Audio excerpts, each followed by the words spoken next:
This is a WhiteWater CPU. It came in with some significant alkaline corrosion. You can see where all the traces have been cleaned up.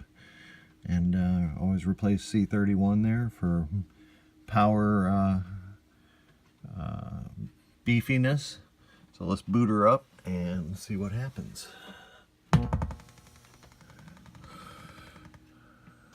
Alright, booted up.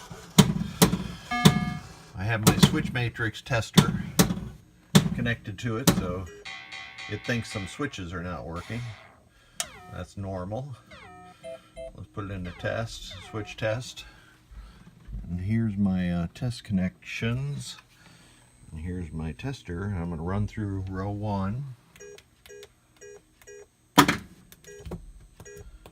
And now column 1.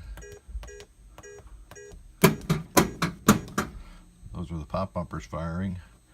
Always like to run across diagonally. Yeah, so these switches are all working, and I'm going to test the rest of this CPU to make sure it's driving all the solenoids, etc.